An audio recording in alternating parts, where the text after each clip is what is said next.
राधे राधे आप सभी को। आज हम प्रिजम्पशन के बारे में डिस्कस करेंगे। किसके बारे में? प्रिजम्पशन के बारे में। ठीक है, चलिए स्टार्ट करते हैं।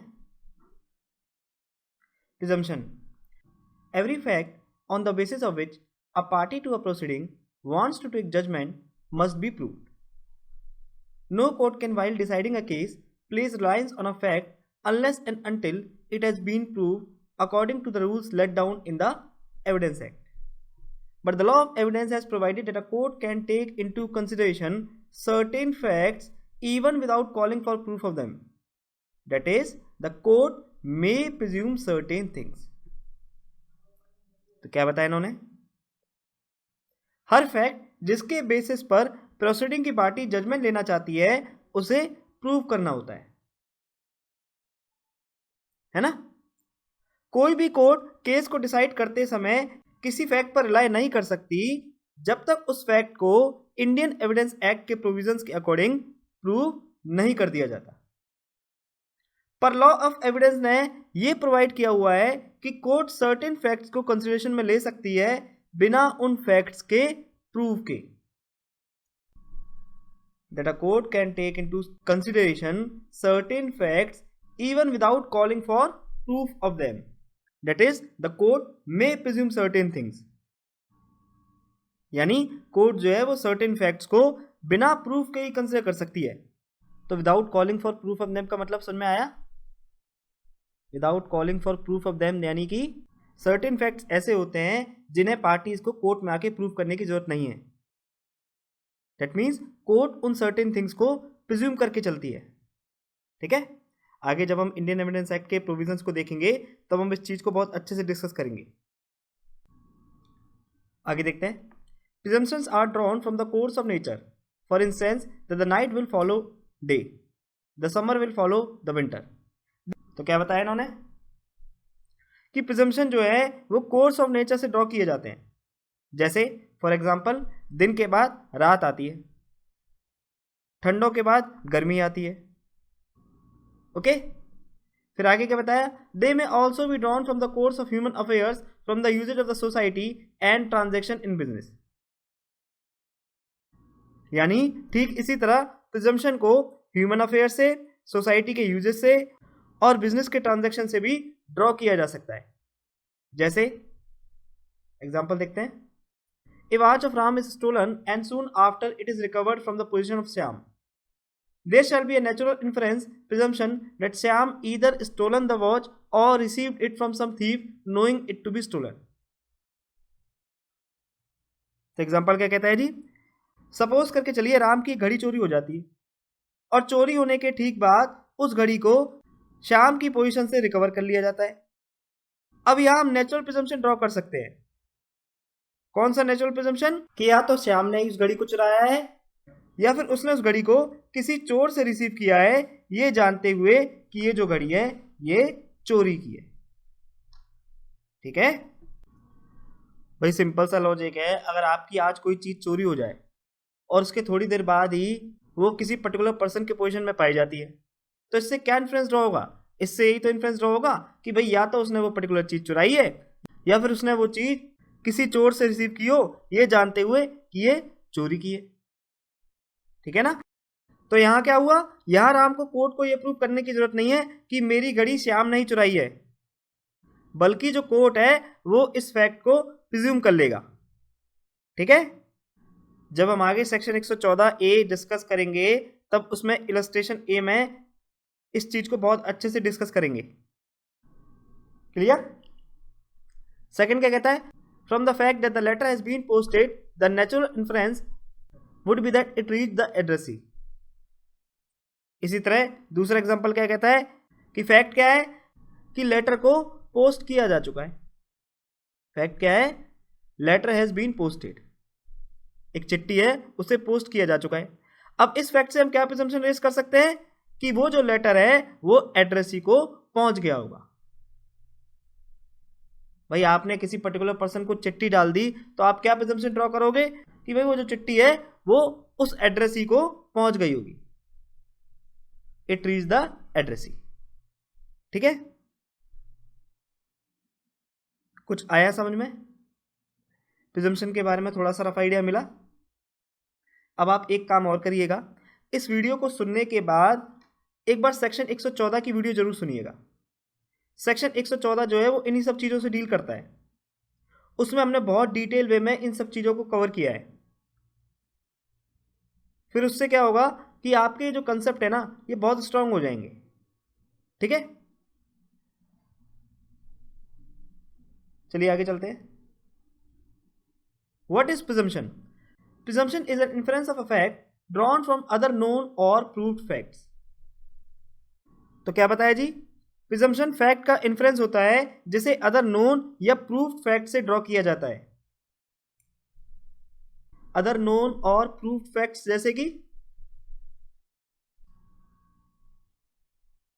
जैसे कि letter has been posted, letter को पोस्ट किया जा चुका है। Likewise watch has been recovered from the position of Shyam, उस घड़ी को श्याम की पोजीशन से रिकवर कर लिया गया है। तो इन फैक्ट्स की बात हो रही है यहां पर। ठीक है, it means a rule of law that court shall draw a particular inference from a particular facts और from a particular evidence unless and until the truth of such inference is disproved. यानी presumption means a rule of law कि court particular facts या particular evidence से particular inference draw करेगी जब तक उस inference का ट्रूथ डिस्प्रूव नहीं कर दिया जाता। ठीक है,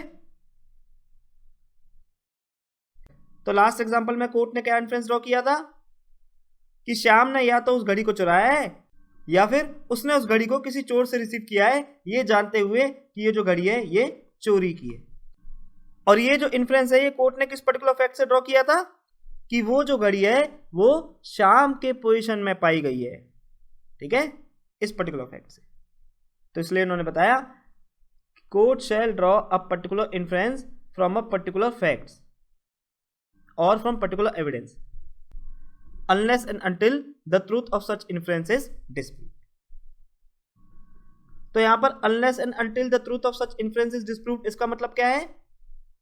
जैसे मान लो उसी केस में अगर श्याम ये शो कर दे कि देखो जी मैंने तो इस घड़ी को परचेज किया है, ये देखिए जनाब बिल, या ये देखिए पेटीएम की ट्रांजैक्शन या गूगल पे की ट्रांजैक्शन, एक आदमी जो था वो उसको आधे रेट में बेच रहा था तो मैंने उससे ले लिया। तो फिर जो इन्फ्रेंस कोर्ट ने ड्रॉ किया था, कौन सा इन्फ्रेंस?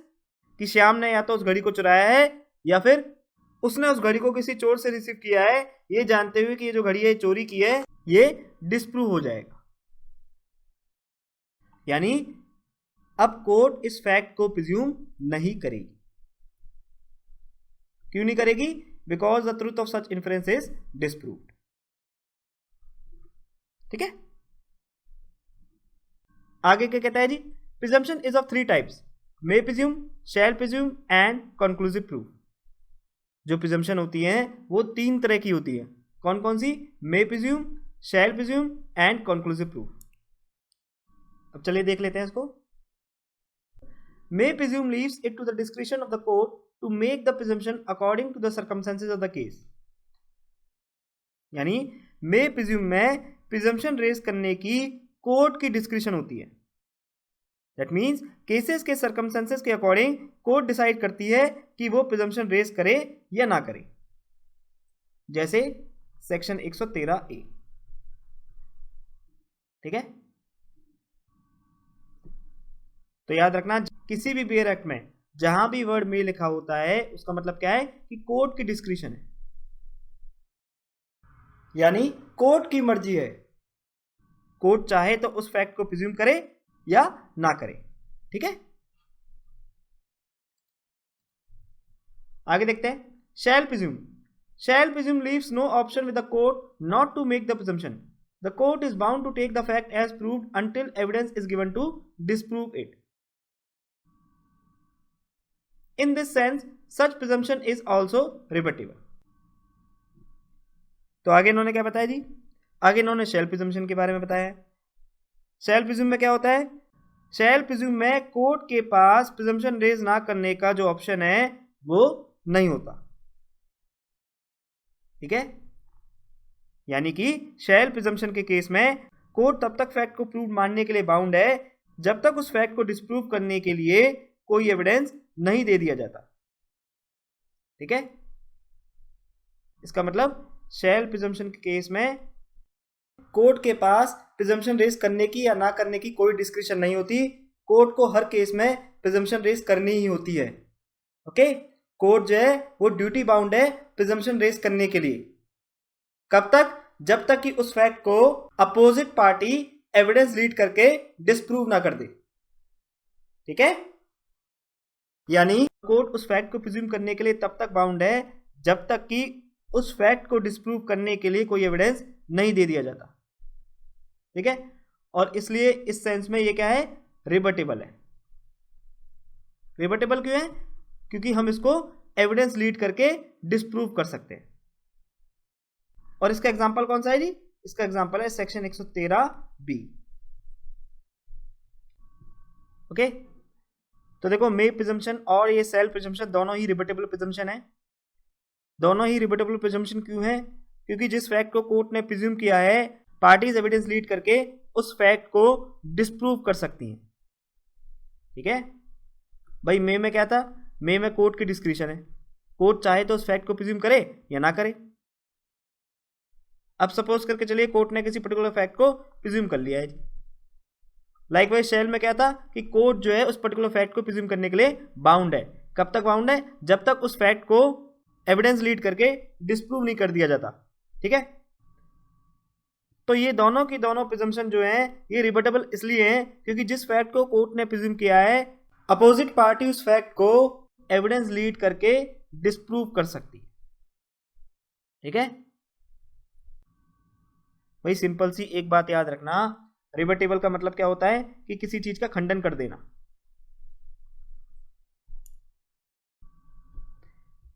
यानी पार्टीज के पास ऑप्शन होता है कि वो एविडेंस लीड करके उस फैक्ट को डिस्प्रूव कर सकती है जिसे कोर्ट ने प्रिज्यूम किया है, और इसी चीज को हम रिबटेबल कहते हैं। तो फिर इरेबटेबल का मतलब क्या हुआ जी?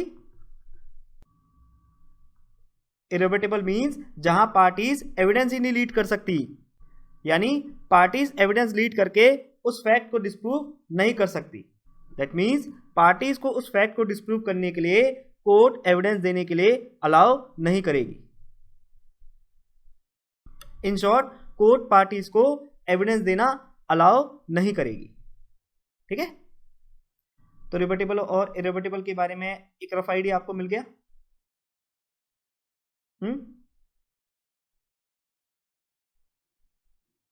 रिबटेबल मींस जहां पार्टीज एविडेंस रीड करके किसी फैक्ट को डिस्प्रूव कर सकती हैं, किस फैक्ट को? जो कोर्ट ने प्रिज्यूम किया है। और इरेबटेबल मींस जहां कोर्ट पार्टीज को एविडेंस देने के लिए अलाउ नहीं करेगा, यानी पार्टीज उस फैक्ट को डिस्प्रूव करने के लिए एविडेंस लीड नहीं कर सकती।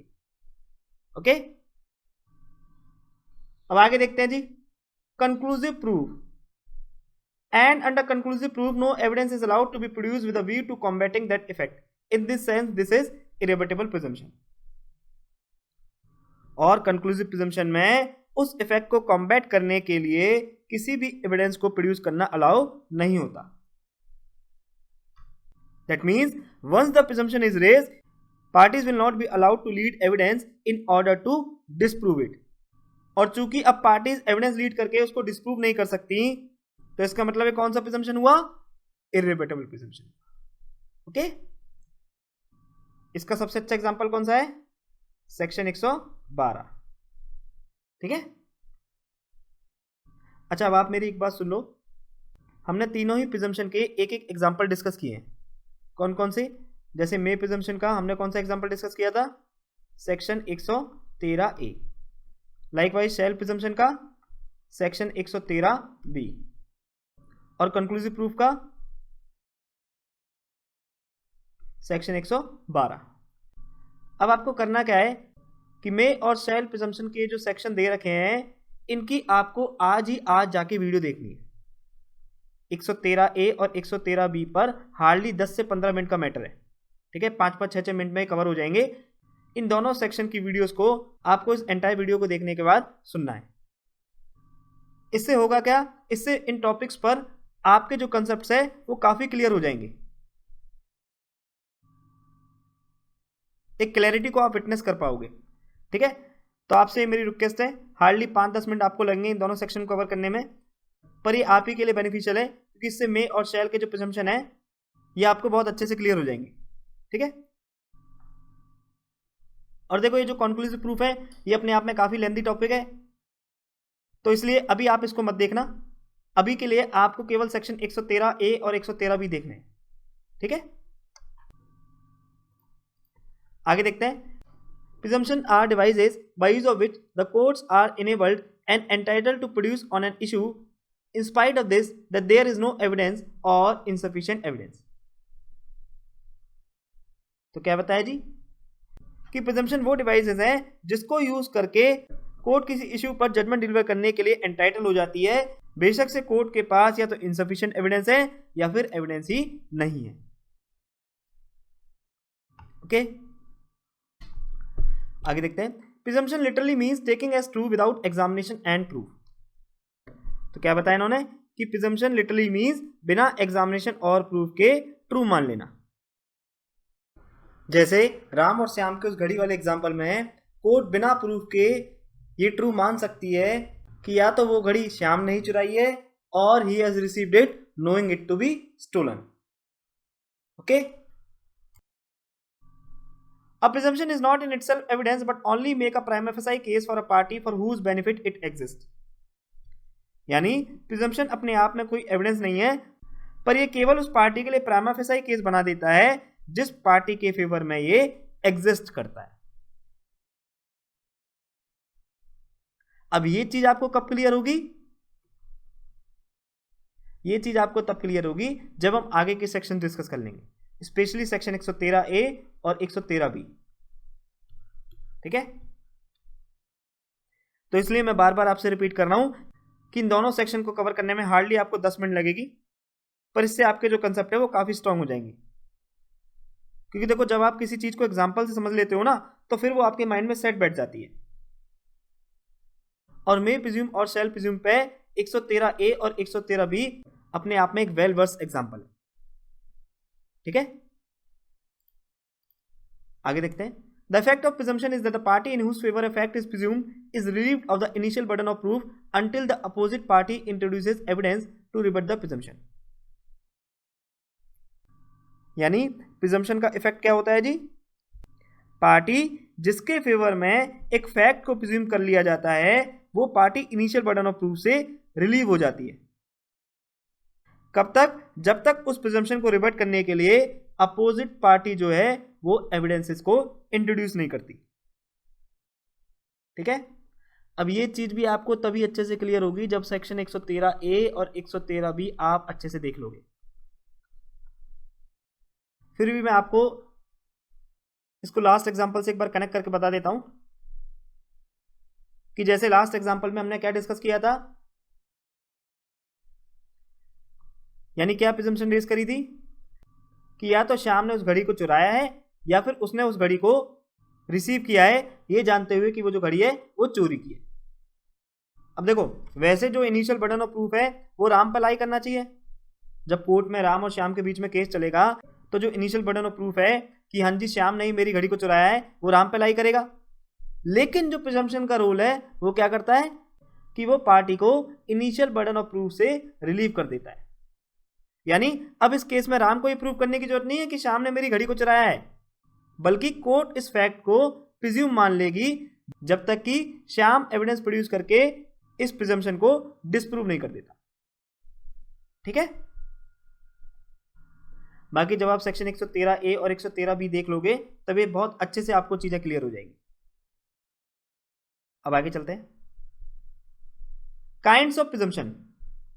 अब हम प्रिजम्पशन की काइंड देखेंगे जी। Presumption are of 3 kinds. Presumptions 3 तरह के होते हैं। कौन कौन से?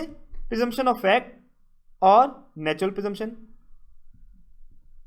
प्रिजम्पशन ऑफ फैक्ट या फिर जिनको हम नेचुरल प्रिजम्पशन भी कहते हैं।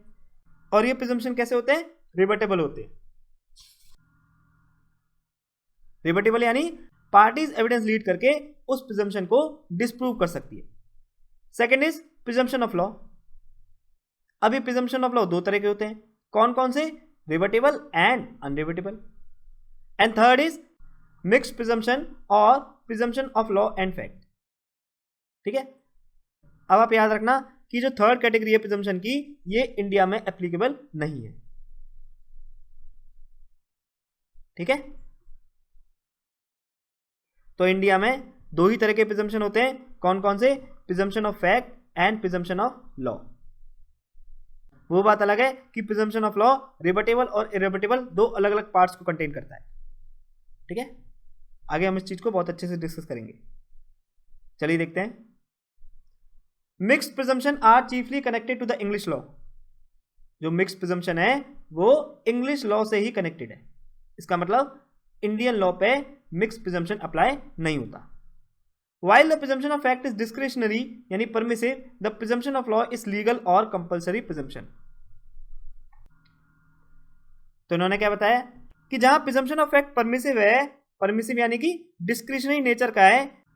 कैसे? बिकॉज कोर्ट के पास डिस्क्रिशन है कि वो उसे ड्रॉ भी कर सकता है और नहीं भी। तो इसलिए उन्होंने बताया कि जहां presumption of fact permissive nature का है यानी डिस्क्रिशनरी नेचर का है, वहीं दूसरी तरफ प्रिजम्पशन ऑफ लॉ जो है वो लीगल प्रिजम्पशन है, यानी वो मैंडेटरी प्रिजम्पशन है। दैट मीन्स कोर्ट उस फैक्ट को प्रिज्यूम करने के लिए बाउंड है और कोर्ट के पास कोई डिस्क्रिशन नहीं है। Okay, presumption of the fact are permissive in the sense that the court has discretion to draw or not to draw them। Okay, अब चलिए एक एक करके इनको डिस्कस करते हैं।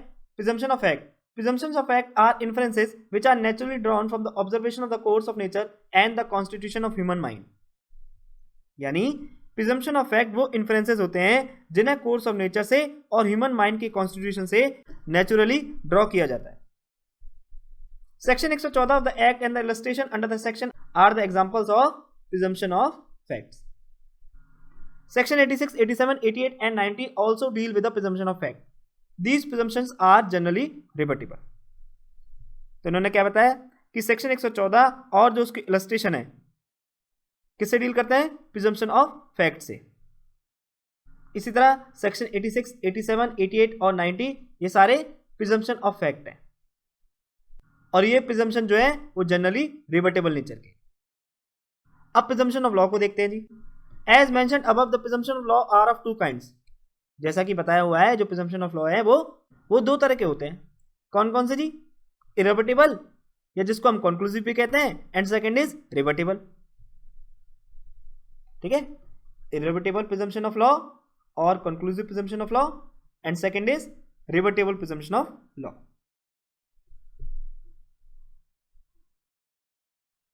Irrebuttable presumption.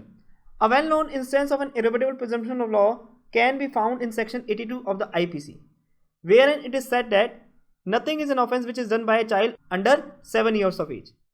If in a criminal case it is proved that the accused is below 7 years in age, he shall be presumed innocent and no evidence will be allowed to prove that the accused was guilty.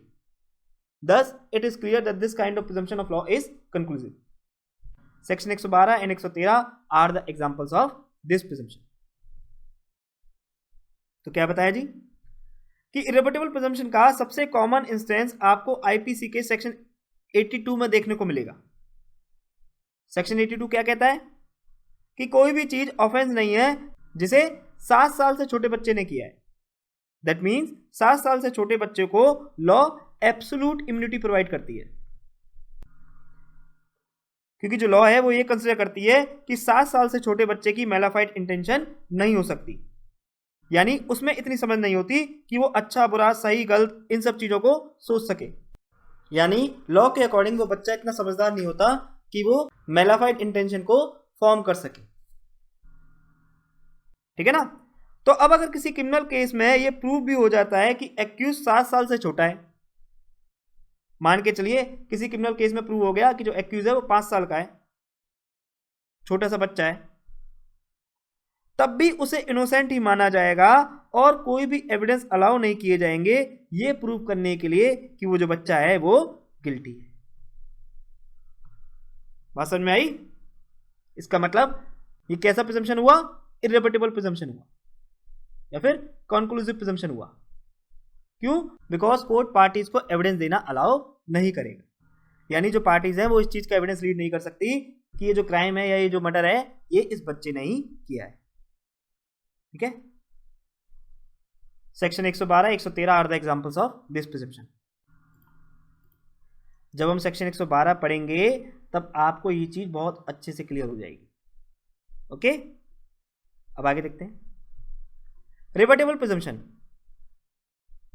Rebuttable presumption कौन से होते हैं? Court ने जिस fact को presume किया है, parties उस फैक्ट पर एविडेंस रीड करके उसको डिसप्रूव कर सकती है, उसका खंडन कर सकती है। Okay, example, a man is presumed innocent until he is proven guilty. Again, the presumption of law is that a man is alive unless nothing has been heard about him for 7 years, when the presumption is that he is dead. Section 107, 108 are the examples of this presumption. तो rebuttable presumption के example कौन कौन से दिए हैं इन्होंने यहां पर? कि एक पर्सन को इनोसेंट कंसीडर किया जाता है जब तक यह प्रूव ना हो जाए कि वो गिल्टी है। इसी तरह प्रिजम्पशन ऑफ लॉ क्या है जी? कि एक पर्सन अलाइव है जब तक उसके बारे में 7 सालों तक कुछ सुना नहीं जाता। सेक्शन 107 और 108 जो है इस प्रिजम्पशन के एग्जांपल। तो बेसिकली पहला वाला जो एग्जांपल है, a man is presumed innocent until he is proved guilty, ये शैल प्रिजम्पशन का सबसे अच्छा एग्जांपल है ना। आप जानते हो जो हमारा क्रिमिनल लॉ है वो कैसे फंक्शन करता है कि हम एक्यूज को इनोसेंट मान के चलते हैं जब तक पीपीए प्रूव ना कर दे कि ये गिल्टी है। Okay, the distinction between presumption of fact and presumption of law is that the former is discretionary while the latter is mandatory. Okay, यानी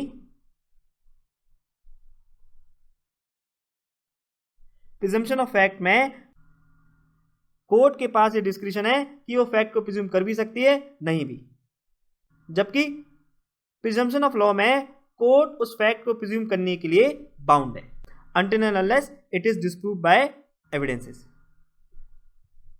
ओके, अब चलिए अब हम मे प्रिज्यूम, शैल प्रिज्यूम और कंक्लूसिव प्रूफ को बेयर एक्ट की language से समझ लेते हैं।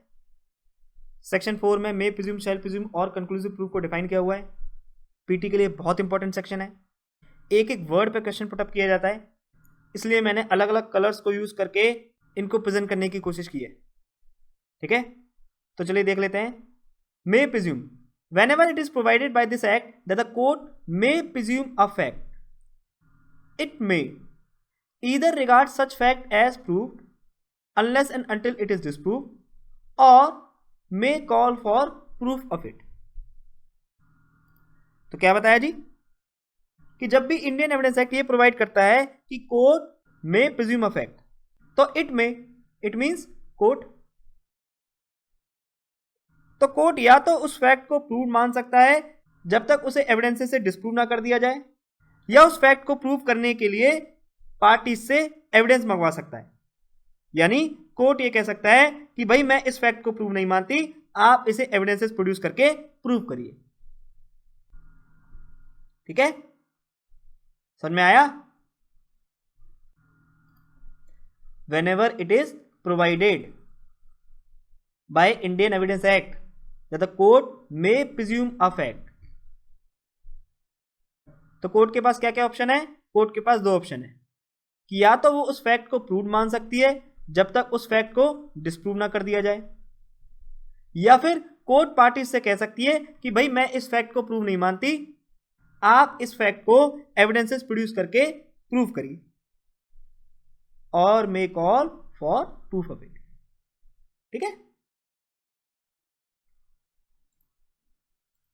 एग्जाम्पल सेक्शन 114 इलस्ट्रेशन ए, वही राम और श्याम का घड़ी वाला एग्जाम्पल जो हमने अर्लियर डिस्कस किया था।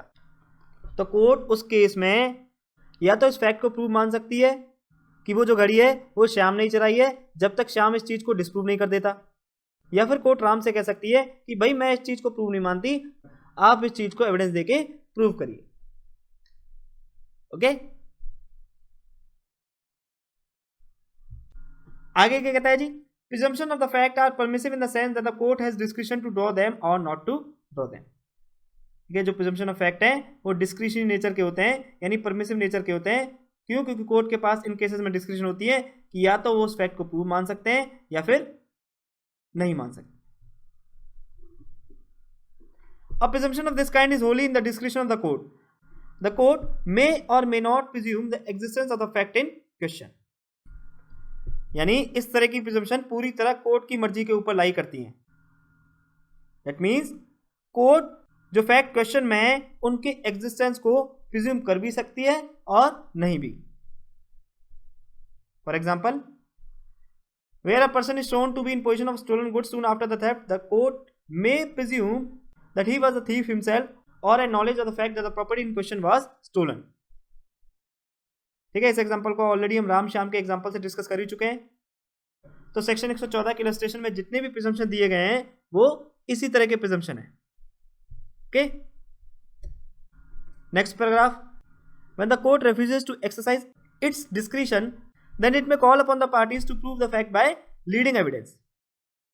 यानी जब कोर्ट इस डिस्क्रिशन को एक्सरसाइज करने से मना कर देता है, यानी जब कोर्ट प्रिज्यूम करने से मना कर देता है, तो अब कोर्ट क्या करेगा, वो पार्टीज को बोलेगा कि अब आप इस फैक्ट को एविडेंस लीड करके प्रूव कीजिए. ठीक है, तो मे प्रिज्यूम आपको क्लियर हुआ. अब आगे चलते हैं. Shall presume. Whenever it is directed by this act that the court shall presume a fact, it shall regard such fact as proved unless and until it is disproved. Again, very important for PT. एक एक word PT के लिए important है. ठीक है, तो देखते हैं. जब भी इंडियन एविडेंस एक्ट डायरेक्ट करता है, whenever it is directed by this act, direct means command. ठीक है, अंतर आपने नोटिस किया कि शैल प्रिज्यूम में वर्ड क्या यूज कर रखा है, डायरेक्टेड. यानी कोर्ट के ऊपर एक कमांड इंपोज की गई है, यानी कोर्ट को इंस्ट्रक्शन दी गई है. और जबकि मे प्रिज्यूम में कौन सा वर्ड यूज कर रखा था, व्हेनेवर इट इज प्रोवाइडेड. समझ में आ रहा है? तो डिफरेंस नोटिस कर पा रहे हो ना आप? Very good. तो whenever it is directed by this act, जब भी इंडियन एविडेंस एक्ट डायरेक्ट करता है कि कोर्ट को फैक्ट को प्रिज्यूम करना है, that the court shall presume a fact, तो कोर्ट उस फैक्ट को प्रूव्ड मान के चलेगी. It shall regard such fact as proved unless and until it is disproved, जब तक उस फैक्ट को डिस्प्रूव नहीं कर दिया जाता. ठीक है, तो इसका मतलब यहां कोर्ट के पास कोई डिस्क्रिशन नहीं है कि प्रिज्यूम कर भी सकती है या नहीं भी कर सकती, बल्कि यहां कोर्ट को उस फैक्ट को प्रिज्यूम करना ही पड़ेगा जब तक उस फैक्ट को अपोजिट पार्टी एविडेंस लीड करके डिस्प्रूव नहीं कर देती. ठीक है, best example is section 113B. और मे प्रिज्यूम का बेस्ट एग्जांपल कौन सा है, section 113A. Again I am repeating this कि आप 113A और 113B को आज ही जाकर देख लेना. इससे होगा क्या कि ये पूरा का पूरा सिनेरियो बहुत अच्छे से आपके माइंड में सेट बैठ जाएगा. ठीक है, अब आगे चलते हैं. These presumptions are always obligatory. That is, the court has no option in the matter and is bound to take the fact as proved unless the party interested in disproving it produces sufficient evidence for that purpose. Thus, if the opposite party is successful in disproving it, the court shall not presume the fact. तो क्या बताया जी, ये जो self presumption होते हैं ये हमेशा obligatory होते हैं. ऑब्लिगेटरी मींस कंपलसरी होते हैं, मैंडेटरी होते हैं. यानी कोर्ट के पास कोई ऑप्शन नहीं होता और कोर्ट उस फैक्ट को प्रूव मानने के लिए बाउंड है जब तक जो पार्टी उस फैक्ट को डिस्प्रूव करने में इंटरेस्टेड है वो उसे डिस्प्रूव करने के लिए सफिशिएंट एविडेंस प्रोड्यूस नहीं कर देती. ठीक है, तो इसलिए अगर अपोजिट पार्टी इस फैक्ट को डिस्प्रूव करने में सक्सेसफुल हो जाती है तो कोर्ट क्या करेगा, तो फिर कोर्ट उस फैक्ट को प्रिज्यूम नहीं करेगा. Okay, examples of such presumption include section 79 से 85, 89, 111A एंड 113B. ठीक है, अब चलिए अब हम कंक्लूसिव प्रूफ देख लेते हैं. क्या होता है जी conclusive proof? When one fact is declared by this act to be conclusive proof of another. तो यहां क्या वर्ड यूज कर रखा है, डिक्लेयर्ड. ठीक है, जब इंडियन एविडेंस एक्ट के द्वारा एक फैक्ट किसी दूसरे फैक्ट का कॉन्क्लूसिव प्रूफ डिक्लेयर किया गया है, the court shall on proof of the one fact regard the other as proof. तो कोर्ट एक फैक्ट के प्रूव होने पर दूसरे फैक्ट को भी प्रूव्ड रिगार्ड कर देगी। And shall not allow evidence to be given for the purpose of disproving it. और जिस फैक्ट को कंक्लूसिव प्रूफ माना गया है उसे डिस्प्रूव करने के लिए एविडेंस अलाउ नहीं करेगी। ठीक है, देखो कंक्लूसिव प्रूफ को हम सेक्शन 112 को कंसीडर करके समझते हैं।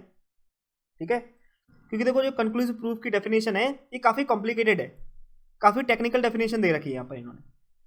पर जब हम इसे सेक्शन 112 के एग्जाम्पल के साथ डिस्कस करेंगे तो फिर ये जो टॉपिक है ये आपको बहुत अच्छे से क्लियर हो जाएगा। ठीक है,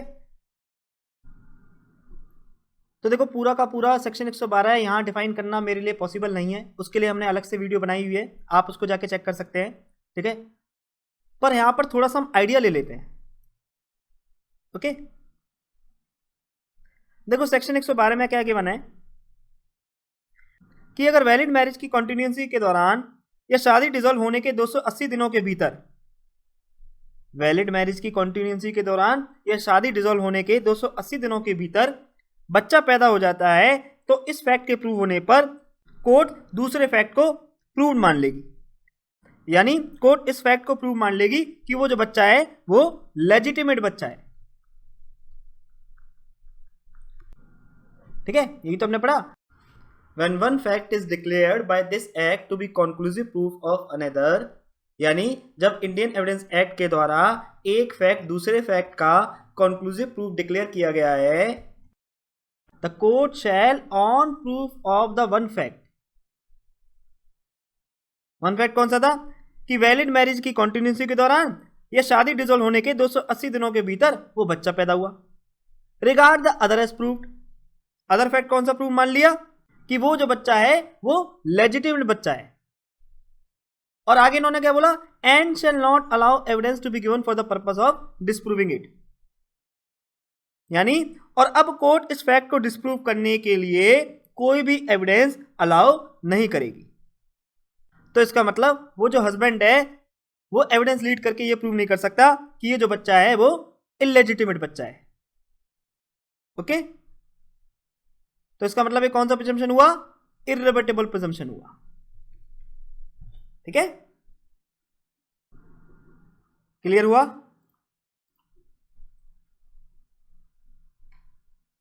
तो देखो हो सकता है कि अभी आपको एक बार में क्लियर ना हुआ हो और हो भी सकता है कि एक ही बार में क्लियर हो गया हो।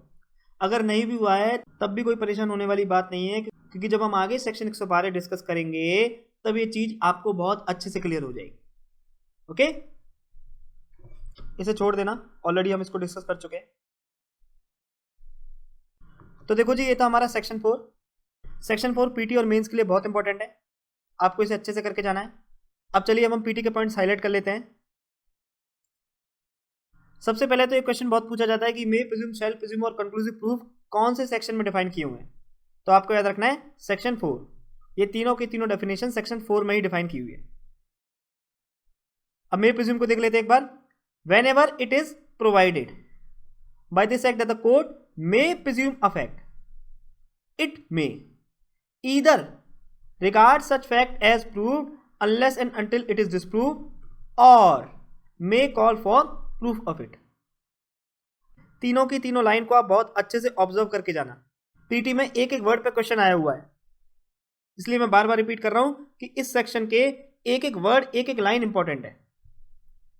अब चलिए शैल प्रिज्यूम को देख लेते हैं।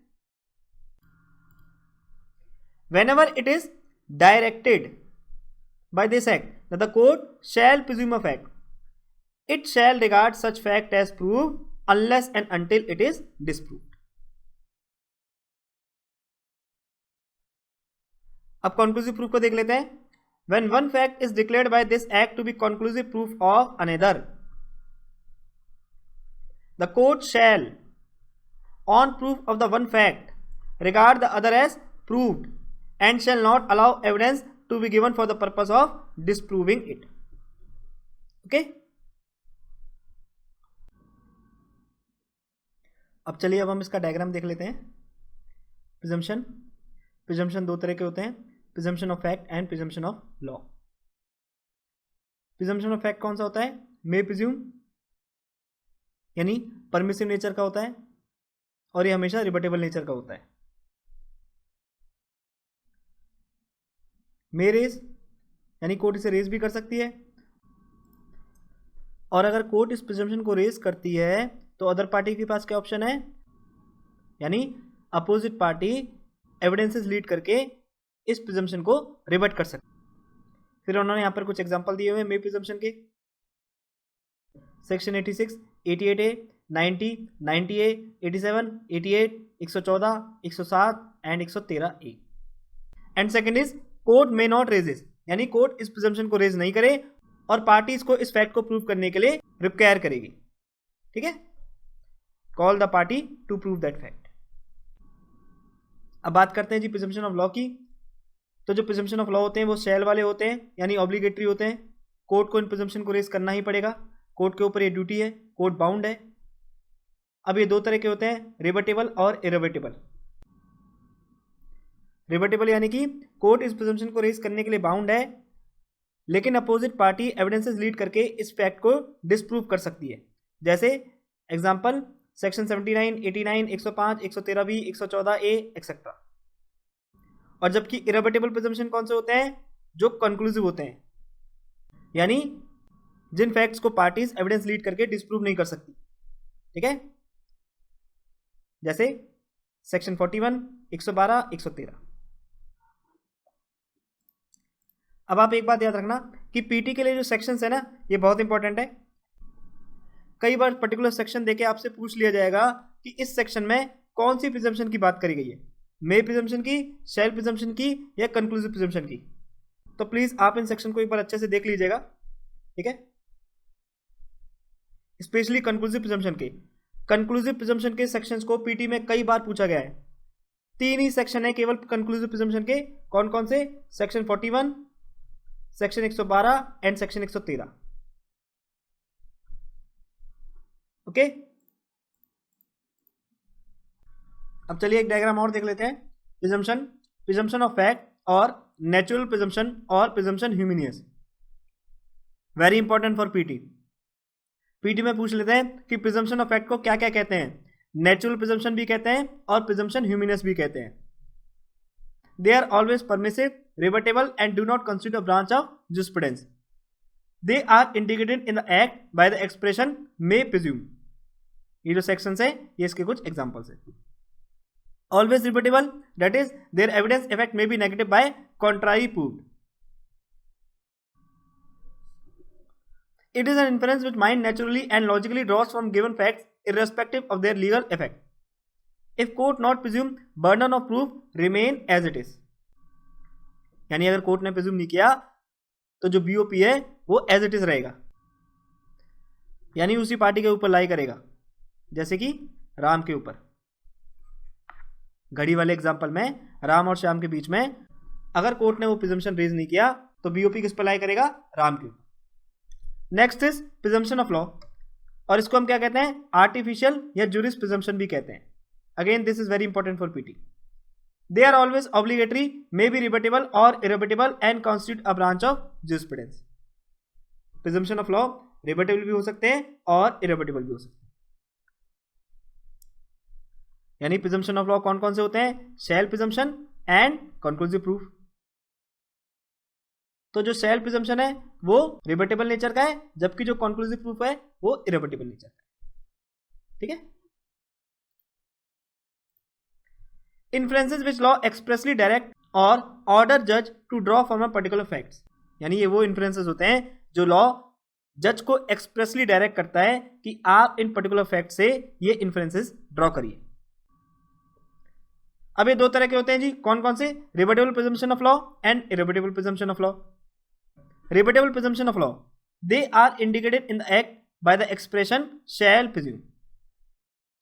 रिबटेबल प्रिजम्पशन ऑफ लॉ जो है वो किस एक्सप्रेशन से इंडियन एविडेंस एक्ट के अंदर डिनोट किए गए हैं? शैल प्रिज्यूम के एक्सप्रेशन से। जैसे section 79 to 85, 89 and 105। Whereas irrebuttable presumption of law की अगर हम बात करें तो they are indicated in the act by the expression conclusive proof. आप इन तीनों सेक्शन को आज अपने बेरक में खोल के देखना, आपको वर्ड कंक्लूसिव प्रूफ लिखा हुआ मिलेगा. देखना आप इस चीज को एक बार, ठीक है. इसी तरह जब आप सेक्शन 113A देखोगे तो उसमें आपको मे प्रिज्यूम लिखा हुआ मिलेगा, वेरेस 113B में आपको शैल प्रिज्यूम लिखा हुआ मिलेगा, ठीक है. अब देखो ये डिस्टिंक्शन है किस किस के बीच में, presumption of fact and presumption of law के बीच में. ये जो टेबल है मेंस के लिए बहुत इंपॉर्टेंट है.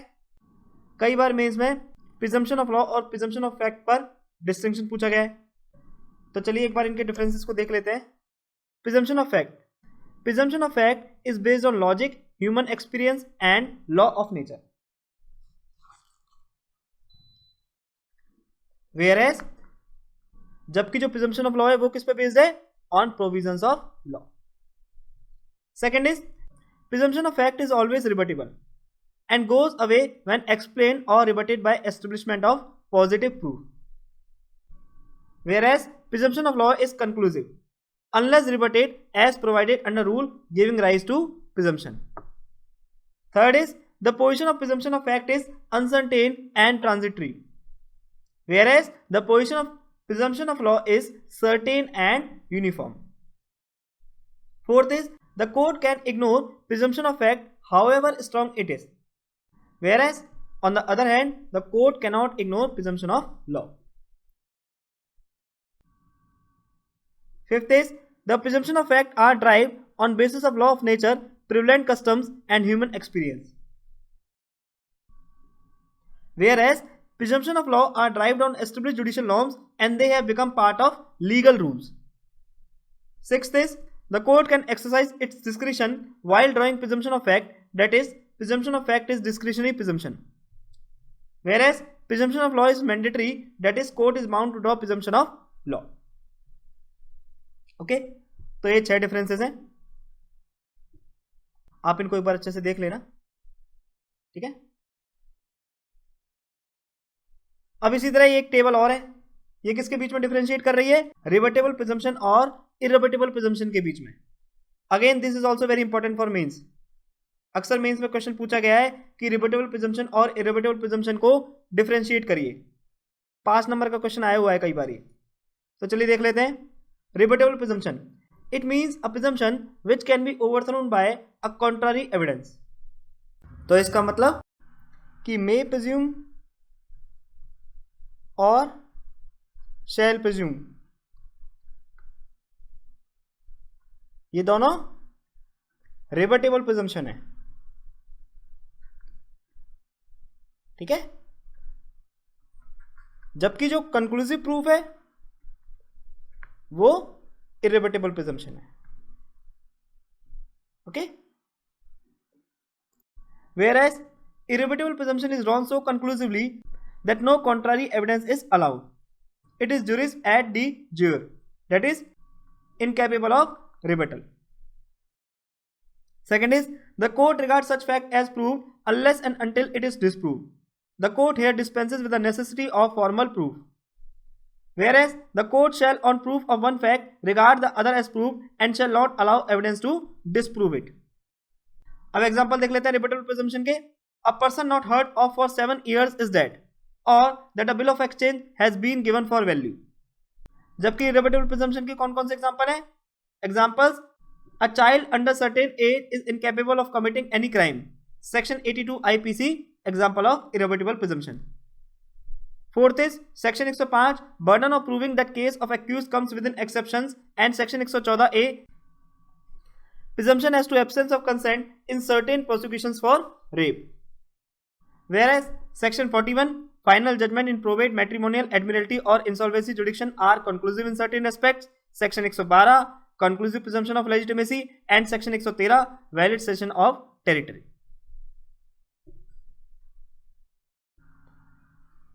अब देखो जी, ये सेक्शन हमारे मे प्रिज्यूम और सेल प्रिज्यूम के, ये पीटी के लिए इंपॉर्टेंट है, एक बार इनको अच्छे से देख लेना, ठीक है. इनको यहाँ हमने कैटेगराइज किया हुआ है कि मे प्रिज्यूम में कौन कौन से सेक्शंस आएंगे और शेल प्रिज्यूम में कौन कौन से सेक्शंस आएंगे. तो एक बार रीड कर लेते हैं जल्दी से.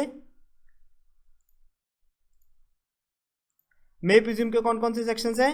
86, 87, 88, 88A, 90, 90A, 113A और 114, यानी 86 से 88A, 90, 90A, 113A and 114।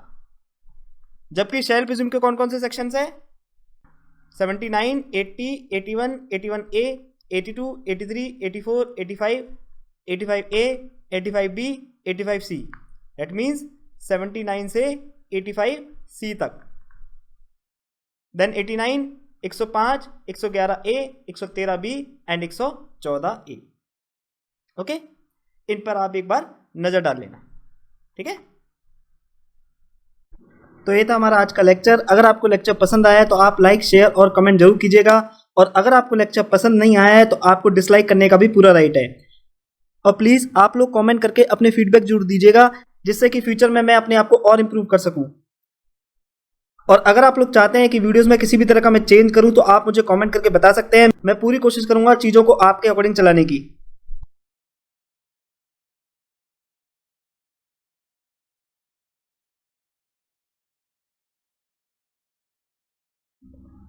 Special thanks to my गुरु नेहा सिंह, जिन्होंने ईयर 2018 में इंडियन एविडेंस एक्ट का अपना ज्ञान मेरे साथ साझा करके मुझे लेक्चर बनाने के काबिल बनाया। अगर आपको इस लेक्चर से कुछ सीखने को मिला है और आप मुझे कंट्रीब्यूट करना चाहते हैं तो आप मुझे कंट्रीब्यूट भी कर सकते हैं। ये है मेरा QR कोड, आप किसी भी ऑनलाइन पेमेंट एप्लीकेशन के थ्रू मुझे पेमेंट कर सकते हैं। और याद रखना, ये कंट्रीब्यूशन जो भी आप करोगे ये केवल सोसाइटी के लिए यूज़ किया जाएगा, जैसे कि गरीब बच्चों की पढ़ाई के लिए, उनकी शादी के लिए, गौ माता की सेवा के लिए, etcetera. Because I believe this contribution is by the people, of the people and for the people only. इसके अलावा इंस्टाग्राम और फेसबुक पे आप मेरे को फॉलो कर सकते हो, जो लिंक है वो डिस्क्रिप्शन बॉक्स में गिवन है। इंस्टाग्राम पे मैं अक्सर लाइव भी आता हूँ और प्रीवियस ईयर क्वेश्चन भी शेयर करता हूँ। तब तक के लिए स्वस्थ रहिए, व्यस्त रहिए और मस्त रहिए। Take care of your health, physically, mentally and emotionally. जय हिंद, जय भारत।